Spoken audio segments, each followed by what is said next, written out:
பெண்கள் பாலியல் துன்புறுத்தலிலிருந்து தங்களை பாதுகாத்துக் கொள்வதற்கான விசாகா கமிட்டி தமிழகத்தில் முதல் முறையாக நாமக்கல் அரசு மருத்துவமனையில் துவங்கப்பட்டது.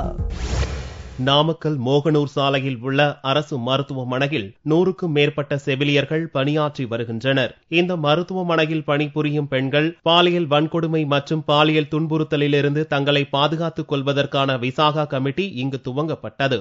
இந்த கமிட்டி குறித்த விழிப்புணர்வு கூட்டத்தில் மாவட்ட குற்றவியல் நீதிபதி ஜோதி, சார்பு நீதிபதி அறிவொளி ஆகியோர் கலந்து கொண்டனர். கூட்டத்தில் வன்கொடுமை மற்றும் பாலியல் துன்புறுத்தலிலிருந்து பெண்கள் எப்படி தங்களை பாதுகாத்துக் கொள்வது என்பது குறித்தும், விசாகா கமிட்டியில் புகார் தெரிவித்து தீர்வு காண்பது குறித்தும் நீதிபதிகள் விளக்கம் அளித்தனர். மேலும் செவிலியர்கள் மற்றும் மருத்துவர்கள் எழுப்பிய சந்தேகங்களுக்கும் விழிப்புணர்வு கூட்டத்தில் பதில் அளிக்கப்பட்டது. Sexual harassment at the working place அப்படிங்கறத பத்தி ஒரு டாபிக்ல அவேர்னஸ் ப்ரோக்ராம் நடத்த வேண்டியது இருந்தது. அதுக்காக ஒர்க்கிங் பிளேஸ்ல எம்ப்ளாயர்ஸ், அக்ரீவ்டு உமன், எம்ப்ளாயி இவங்கெல்லாம் எப்படியெல்லாம் நடந்துக்கணும், what is remedies for them, என்னென்ன ஆக்ஷன்ஸ் எடுக்கணும், என்னென்ன கமிட்டி இருக்கு, அதுல what is remedy to the aggrieved woman அப்படிங்கறத பத்தி இன்னைக்கு ஒரு அவேர்னஸ் ப்ரோக்ராம் இங்க கொடுக்கப்பட்டது. It is another milestone for the Namakkal GH.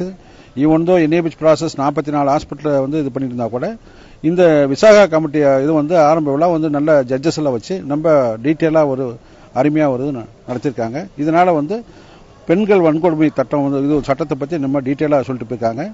அதெல்லாம் கொஞ்சம் சிலதெல்லாம் இனிமேல் ரெகுலரா மீட்டிங் நடத்த சொல்லியிருக்காங்க. அந்த கமிட்டியில என்னென்ன செய்யணுமோ அதெல்லாம் செய்வாங்க. முதல் முறையாக நாமக்கல் அரசு மருத்துவமனையில் துவங்கப்பட்டுள்ள இந்த விசாகா கமிட்டி மூலம் தங்களுக்கு முழு பாதுகாப்பு ஏற்பட்டுள்ளதாக மருத்துவமனை அலுவலர்கள் தெரிவித்தனர்.